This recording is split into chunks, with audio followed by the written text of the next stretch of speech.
নমস্কার বন্ধুরা, ঝর্ণার বাঙালিয়ানায় সবাইকে স্বাগতম জানাই। বন্ধুরা, আমার কাছে দূরে দেশে প্রবাসে যে যেখানে বসে দেখছেন সবাইকে অসংখ্য অসংখ্য ধন্যবাদ। আমার পেজে যত নতুন বন্ধু আসছে তাদেরকে বলবো অবশ্যই কমিউনিটিতে নক করবেন। আর আজকে রান্না করব নিরামিষ পাঁচ তরকারি। আর তার জন্য আমি কি সবজি নিয়েছি মিষ্টি কুমড়া, নিয়েছি লাউ, ফুলকপি, আলু আর শিম। বন্ধুরা, এই সবজিটা দিয়েই আমি আজকে রান্না করব। আর এই শীতের দিনে এই অল্প অল্প সবজি দিয়ে রান্না খেতে কিন্তু দারুণ লাগে। কড়াইতে একটু তেল বসিয়ে দিলাম। আর এখানে যে সবজিগুলো আমি দিয়েছি, কিছু সবজি খুব দ্রুত রান্না হয়ে যায় আর কিছু সবজি হতে দেরি লাগে। সেরকম হিসাব করে আমি সবজিগুলো দেব। আমি শুরুতে ফুলকপি আর লাউ দিচ্ছি।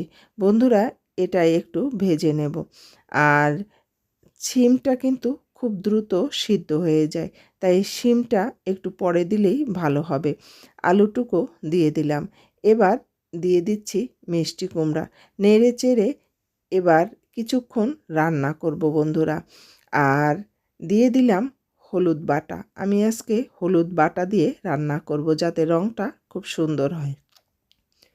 এবার দিয়ে দিলাম লবণ আর আদা বাটা, 1 চামচ পরিমাণ আদা বাটা। এবার 2 মিনিট রান্না করব বন্ধুরা। এভাবে নেড়ে নেড়ে মিডিয়াম আঁচে আমি 2 মিনিট রান্না করব।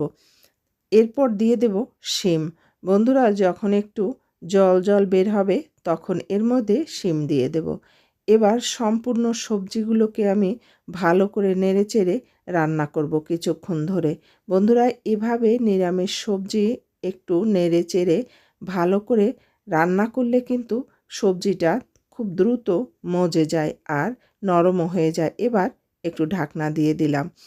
আর এই পাঁচ তরকারি আপনার যদি রান্না করে খান দেখবেন দারুণ লাগে খেতে।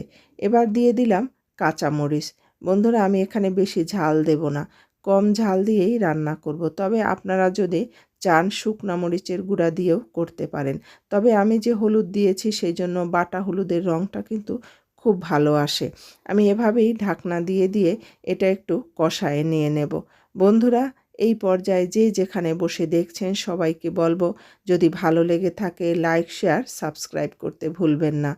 আর অবশ্যই একটা কমেন্ট লিখবেন। আপনার একটা কমেন্ট আমাকে অনেক উৎসাহ জাগায় নতুন নতুন কাজ করার জন্য। আমি সবজিটাকে ঢাকনা দিয়ে দিয়েই রান্না করছি। আর এভাবেই কিন্তু আপনাকে ঢাকনা দিয়ে দিয়েই এটা রান্না করে নিতে হবে। আমার সবজিটা দেখেন অনেকটা নরম হয়ে গেছে। এবার দিয়ে দিলাম গরম জল। আর সবজিতে গরম জল দিলেই কিন্তু ভালো হয়। বন্ধুরা, আপনারা এটা রাত্রে, সকালে, দুপুরে যখনই খেতে চান তখনই খেতে পারেন।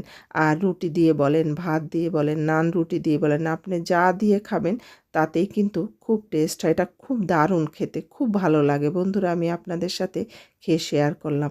আমার সবজিটা অর্ধেকটা হয়ে গেছে। এবার এর মধ্যে আমি ফোড়ন দেব। আর তার জন্য আমি আলাদা একটা ফ্রাই প্যান নিয়ে নিলাম। এভাবে শুরুতে ফোড়ন না দিয়ে নিরামিষ সবজিতে শেষে ফোড়ন দিলে কিন্তু খুব ভালো লাগে। আমি সরিষার তেল দিয়ে আজকে রান্না করছি, তবে এটা সাদা তেল দিয়েও রান্না করা যাবে। দিয়ে দিলাম পাঁচফোড়ন। বেশিক্ষণ নাড়ব না, পাঁচফোড়ন কিন্তু হতে খুব একটা সময় লাগে না। এই 1 মিনিটের মতো নাড়াচাড়া করলেই কিন্তু হয়ে যায়। আর আঁচটা কিন্তু একেবারেই লো রাখতে হবে, হাই হিট মিডিয়াম হিট কোনোটাই রাখা যাবে না। তেলের মধ্যে পাঁচফোড়ন খুব দ্রুত হয়ে যায়। এবার তুলে নিয়ে আমি সবজিটা আবার বসায়ে দিলাম। এবার ঢেলে দেব বন্ধুরা। এবার এর মধ্যে দিয়ে দেব ধনিয়া পাতা। বন্ধুরা, এইটুকুই মশলা। আমি আর এর মধ্যে কোনো মশলা ব্যবহার করব না। আর আমার কিন্তু সবজিটাও প্রায় হয়ে গেছে। আর এই পর্যায়ে এসে যে যেখানে বসে দেখছেন সবাইকে বলবো, অবশ্যই আপনারা যারা নিরামিষ খান তারা এভাবে রান্না করে খেয়ে দেখবেন। এটা খেতে কিন্তু আসলেই দারুণ লাগে। রুটি দিয়ে খেতে খুব ভালো লাগে এই মিক্সড তরকারি। আমি তুলে নিচ্ছি। এবার সবজিটা তুলে ফেলবো। আর বন্ধুদের বলবো, আপনারা একবার হলেও রান্না করে খেয়ে দেখবেন এই নিরামিষ সবজি। এটা স্বাস্থ্যকর, শরীরের জন্য খুব উপকারী, একেবারেই কম মশলা দিয়ে রান্না সবজি। যে যেখানে বসে এত সময় ধরে আমার এই রেসিপিটা দেখলেন, সবাইকে অসংখ্য অসংখ্য ধন্যবাদ। ভালো থাকবেন, সুস্থ থাকবেন। আবার নতুন একটা রেসিপি নিয়ে আপনাদের সামনে হাজির হব। ধন্যবাদ সব্বাইকে।